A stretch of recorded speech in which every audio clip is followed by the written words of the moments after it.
If you had to guess what the world looks like in 2100, if you had to guess. It's either free of human existence or it's completely not comprehensible to someone like us. It's one of those extremes. So there's either no humans. It's basically the world is destroyed, or it's so different that I cannot envision those predictions. What can be done to turn this ship to a more certain positive outcome at this point? Is there still things that we can do, or is it too late? So I believe in personal self-interest. If people realize that doing this thing is really bad for them personally, they will not do it. So our job is to convince everyone with any power in this space, creating this technology, working for those companies, they are doing something very bad for them. Not just forget our 8 billion people you're experimenting on with no permission, no consent. You will not be happy with the outcome.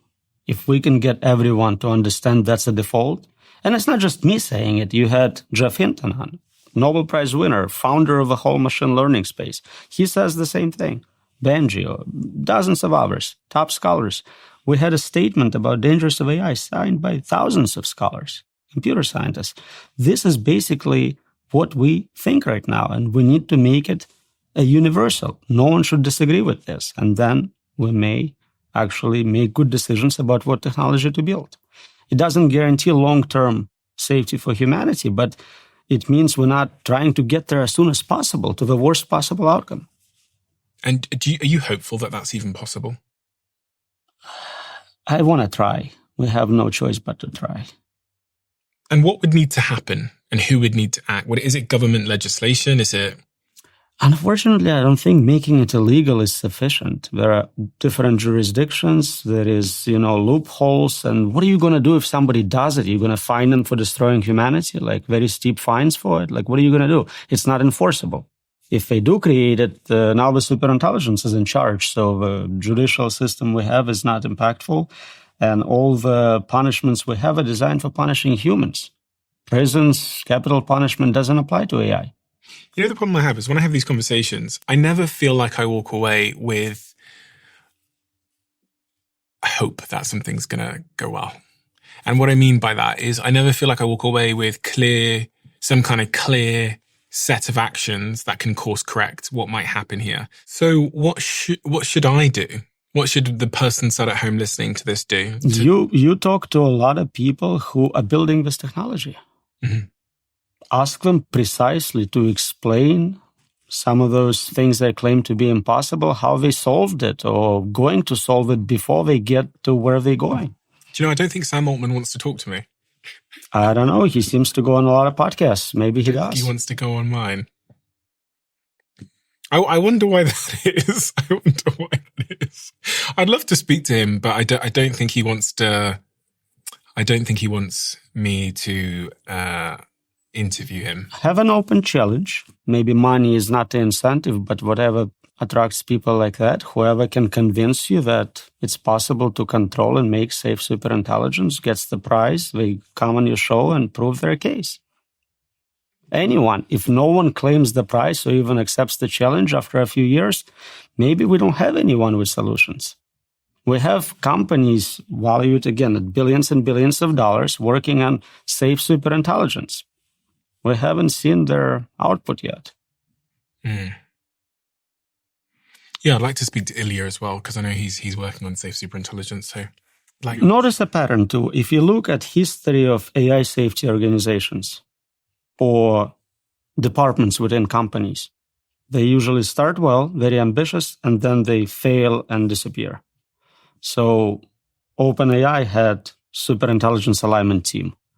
The day they announced it, I think they said they're going to solve it in 4 years. Like half a year later, they canceled the team. And there is dozens of similar examples. Creating a perfect safety for superintelligence, perpetual safety as it keeps improving, modifying, interacting with people, you're never going to get there. It's impossible.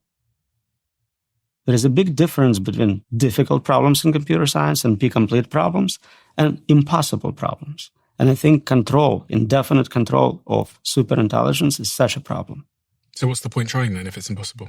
Well, I'm trying to prove that it is specifically that. Once we establish something is impossible, fewer people will waste their time claiming they can do it and looking for money. So many people going, give me $1 billion in 2 years and I'll solve it for you. Well, I don't think you will. But people aren't going to stop striving towards it. So if there's no attempts to make it safe and there's more people increasingly striving towards it, then it's inevitable. But it changes what we do. If we know that it's impossible to make it right, to make it safe, then this direct path of just build it as soon as you can becomes suicide mission.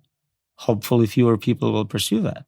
They may go in other directions. Like, again, I'm a scientist, I'm an engineer. I love AI. I love technology. I use it all the time. Build useful tools. Stop building agents. Build narrow superintelligence, not a general one. I'm not saying you shouldn't make billions of dollars. I love billions of dollars. But don't kill everyone, yourself included.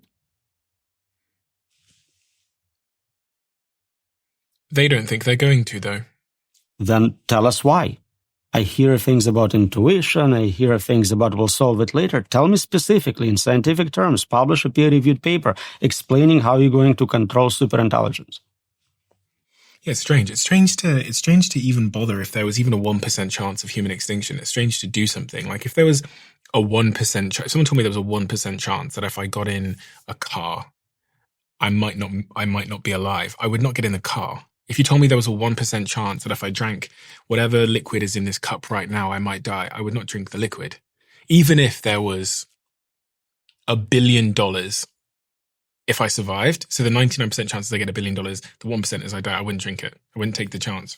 It's worse than that. Not just you die, everyone dies. Yeah, yeah. Now, would we let you drink it at any odds? That's for us to decide. You don't get to make that choice for us. To get consent from human subjects, you need them to comprehend what they are consenting to. If those systems are unexplainable, unpredictable, how can they consent? They don't know what they are consenting to. Mm-hmm. So it's impossible to get consent by definition. So this experiment can never be run ethically. By definition, they are doing unethical experimentation on human subjects. Do you think people should be protesting? There are people protesting. There is Stop AI, there is Pause AI, they block offices of OpenAI. They do it weekly, monthly, quite a few actions, and they're recruiting new people. Do you think more people should be protesting? Do you think that's an effective solution? If you can get it to a large enough scale to where majority of population is participating, it would be impactful. I don't know if they can scale from current numbers to that, but I support everyone trying everything peacefully and legally. And for the person listening at home, what should they be doing? What? Because they don't want to feel powerless. None of us want to feel powerless. So it depends on what scale we're asking about. Time scale. I was saying like this year, your kid goes to college, what major to pick? Should they go to college at all? Yeah. Should you switch jobs? Should you go into certain industries? Those questions we can answer. We can talk about immediate future. What should you do in 5 years with this being created? For an average person, not much. Just like they can't influence World War III, nuclear holocaust, anything like that. It's not something anyone's going to ask them about. Today, if you want to be a part of this movement, join Pause AI, join Stop AI. Those are organizations currently trying to build up momentum to bring democratic powers to influence those individuals.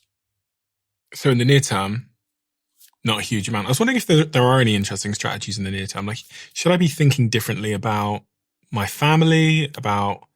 I mean, you've got kids, right? You've got 3 kids? That I know about, yeah. 3 kids.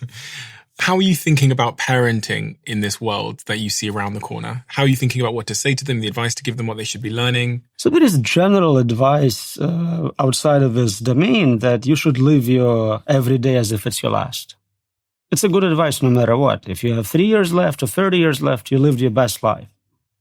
So try to not do things you hate for too long. Do interesting things. Do impactful things. If you can do all that while helping people, do that. Simulation theory is a interesting sort of adjacent subject here, because as computers begin to accelerate and get more intelligent and we're able to do things with AI that we could never have imagined in terms of like, imagine the worlds that we could create with virtual reality. I think it was Google that recently released, what was it called? Like the AI worlds. You take a picture and it generates a whole world. Yeah, and you can move through the world. I'll put it on the screen for people to see, but Google have released this technology, which allows you, I think with a simple prompt actually, to make a 3-dimensional world that you can then navigate through. And in that world, it has memory. So in the world, if you paint on a wall and turn away, you look back, the wall. It's persistent. Yeah, it's persistent. And when I saw that, I go, God, Jesus, bloody hell, this is like the foothills of being able to create a simulation that's indistinguishable from everything I see here. Right. That's why I think we are in one. That's exactly the reason.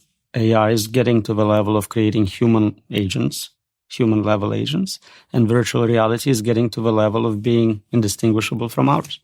So you think this is a simulation? I'm pretty sure we are in a simulation, yeah. For someone that isn't familiar with the simulation arguments, what are the first principles here that convince you that we are currently living in a simulation? So you need certain technologies to make it happen. If you believe we can create human-level AI, and you believe we can create virtual reality as good as this in terms of resolution, haptics, whatever properties it has, then I commit right now, the moment this is affordable, I'm going to run billions of simulations of this exact moment, making sure you're statistically in one. Say that last part again. You're going to run. I'm going to commit right now, when it's very affordable, it's like $10 a month to run it. I'm going to run 1 billion simulations of this interview. Why? Because statistically, that means you are in one right now. The chances of you being in the real one is 1 in 1 billion. Okay, so to make sure I'm clear on this. It's a retroactive placement. Yeah, so the minute it's affordable, then you can run billions of them, and they would feel and appear to be exactly like this interview right now. Right. So assuming the AI has internal states, experiences, qualia. Some people argue that they don't. Some say they already have it. That's a separate philosophical question. But if we can simulate this, I will. Some people might misunderstand. You're not saying that you will. You're saying that someone will. I can also do it. I don't mind. Okay. Of course, others will do it before I get there. If I'm getting it for $10, somebody got it for $1,000. That's not the point.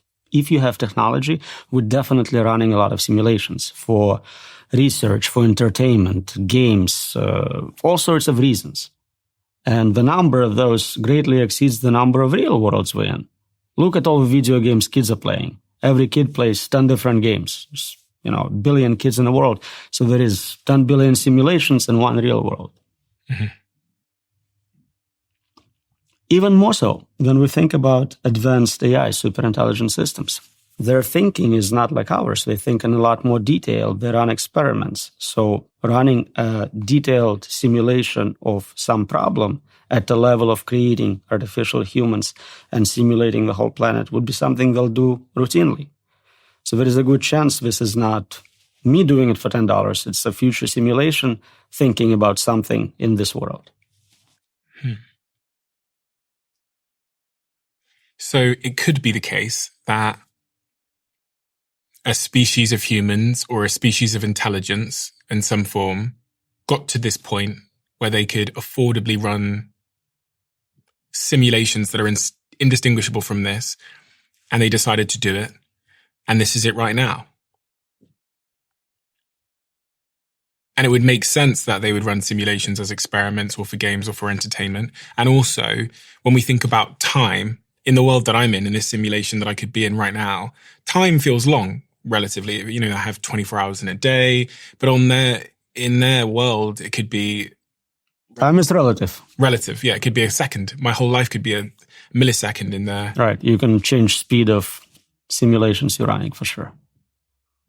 So your belief is that this is probably a simulation? Most likely.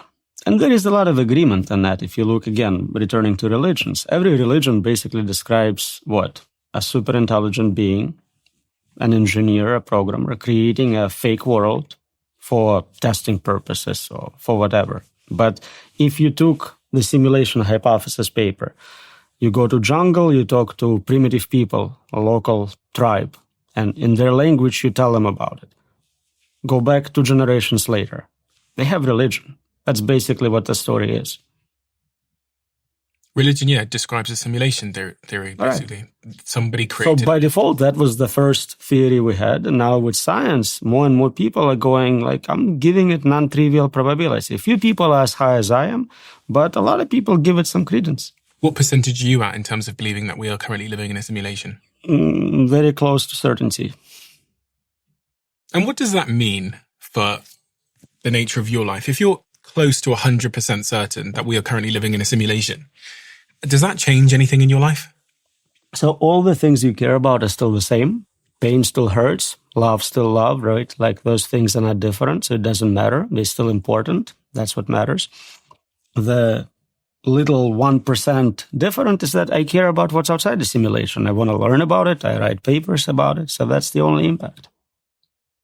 And what do you think is outside of the simulation? I don't know. But we can look at this world and derive some properties of the simulators. So clearly, brilliant engineer, brilliant scientist, brilliant artist. Not so good with morals and ethics.